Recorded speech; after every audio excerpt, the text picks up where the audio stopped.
Happy birthday to you, happy birthday.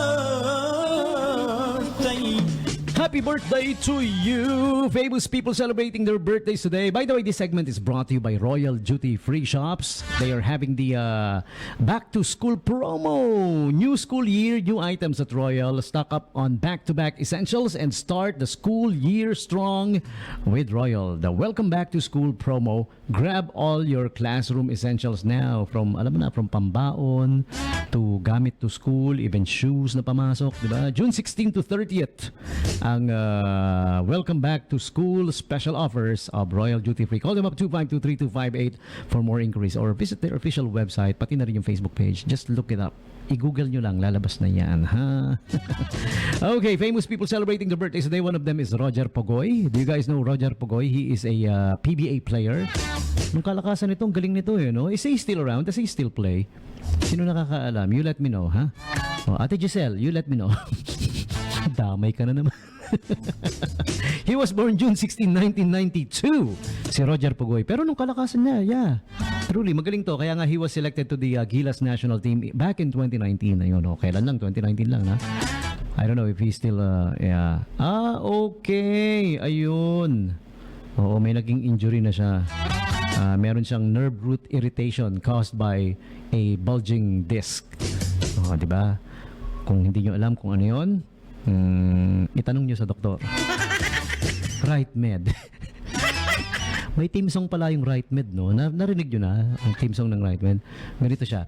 Oh, it's sad to belong to someone else. Kung may Right Med ba nito? Yes, it's sad to belong to someone else. You, kung may Right Med ba nito? Narinig nyo na yun? Ako, narinig ko lang din.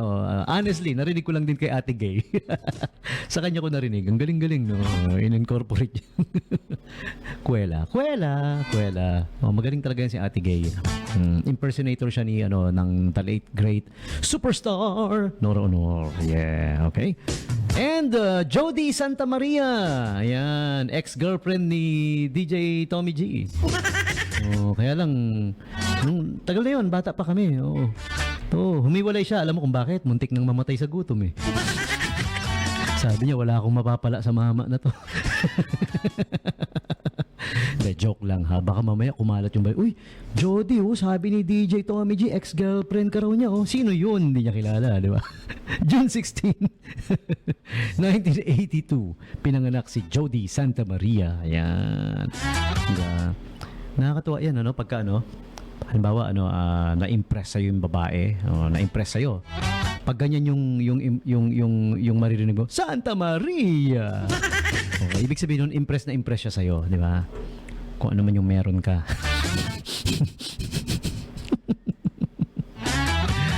Happy birthday din kay Tupac Shakur. He is a rap legend. He was born June 16, 1971 in New York, New York. Start spreading the news. Yun, nung June 16, pinanganak siya, 1971. Okay?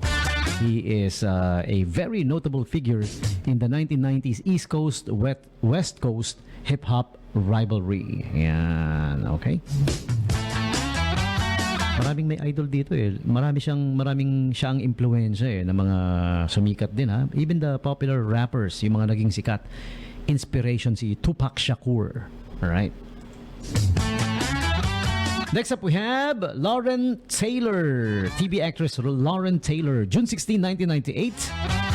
And she had her lead role in the Netflix version of Richie Rich. And she's also on the Disney show Best Friends Whenever. Okay. She turns 27 today, huh? And movie actor Mr. John Cho. John tuloy, ano ba yan? Naalala ko ba si John? Hindi. Lumabas lang yung yung naman akong side ng dila ng nanay ko na Bisaya ba? Bisaya. Speaking of Bisaya, share ko lang.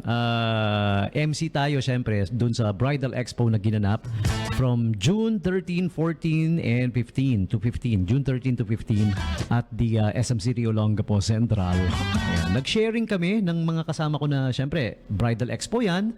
Nandoon yung mga kilala, who's who in hosting, wedding hosting, wedding MC, tsaka yung mga suppliers, pinakasikat na makeup artist, pinakakilala, the best in the business, photography and videography. Ayan. So, nag-sharing kami live on stage yung mga DJ.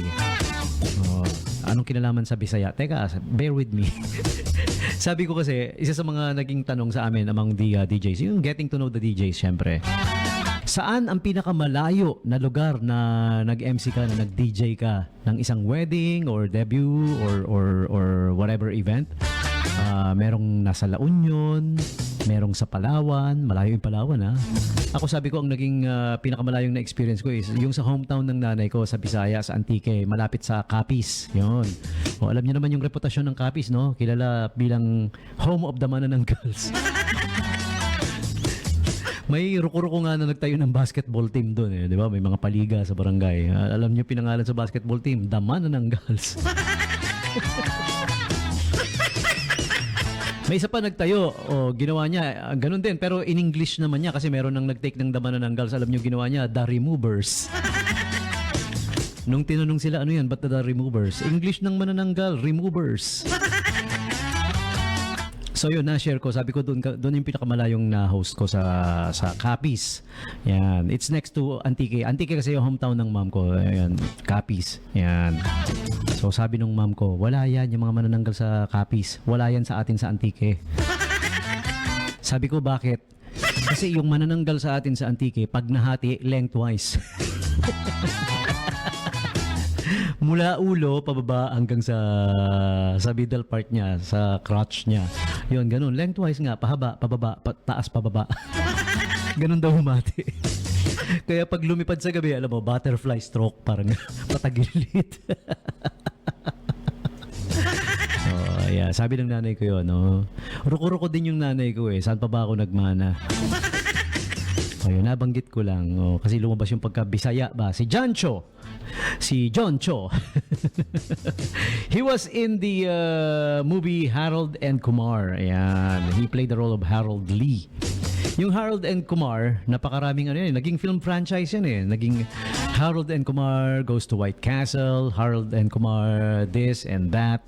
Yan, naging sikat na parang series of movies. Yan, so naging popular yung character niya. Harold and Kumar. Siyempre, si Harold is Harold Lee. Si Kumar is the Indian-looking guy, di ba? Nakalimutan ko na yung pangalan ng ng Indian guy doon sa sa Harold and Kumar eh. I mean yung real name, di ba? Yan. Okay. I think ba? Ang pangalan yata niya si Sakdeep.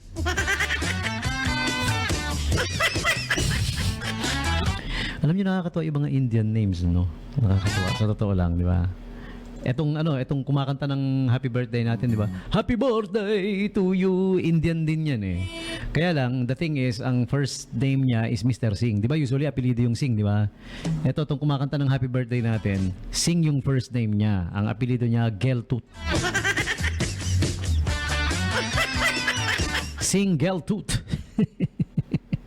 So again, John Cho, happy birthday to you. He turns 53 today.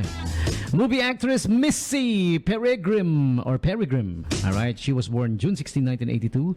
In case you don't know her, siya yung nasa ABC show na Rookie Blue and part of CBS FBI. CBS Studios FBI, okay? Uy, birthday din yun, naalala nyo pa ba si WWF icon? The Ultimate Warrior. Ayan, he was born June 16, 1959. Ang tunay na name ni Ultimate Warrior is James Helwig. Kaya lang he passed away na noong 2014 pa, in case you don't know, at the age of 54. Idol natin yan eh. Nung, di ba? Isa rin ako sa nabaliw noon sa WWF until I reached the age of reason. And realize it's all fake. It's all scripted, but people watch it for the thrill pa rin, syempre, di ba? Yeah. Ultimate Warrior. Yeah, okay. So there you have it. Today's celebrities and the like celebrating their birthdays today. You are sharing your birthdays with them. All of you, June 16, birthday celebrants, happy birthday to you. Happy birthday to you. Happy birthday to you. Happy birthday, happy birthday, happy birthday to you. You. See, I told you, sabi ko sa inyo, yan si Mr. Singh. Gel Tooth. You. On my way here kanina, medyo kinabahan ako. May dalawang nakasakay sa motorsiklo. Sabi nung isa, sigurado ko bang dito dadaan yung target natin? Sabing ganun. Narinig ko lang ha. Sumagot yung isa, oo. Pinag-aralan ko yung galaw niya, dito dadaan yun. Sabi niyang ganun, yung nakaangkas. Pero medyo duda ako dun sa nakaangkas eh. Di ba? Pag nakaangkas ka sa likod, di ba? Yung yayakap ka sa bewang, di ba? Yung yakap niya parang with feelings eh. Duda ako sa kanya eh. Sabi niya, dito yung dadaan. Pinag-aralan ko yung galaw niya eh. So sabi ulit ng isa, ba't anong oras na? Wala pa. Wala pa yung target natin, di pa dumadaan. Sabi nung isa, oo nga eh. Sana walang masamang nangyari sa kanya.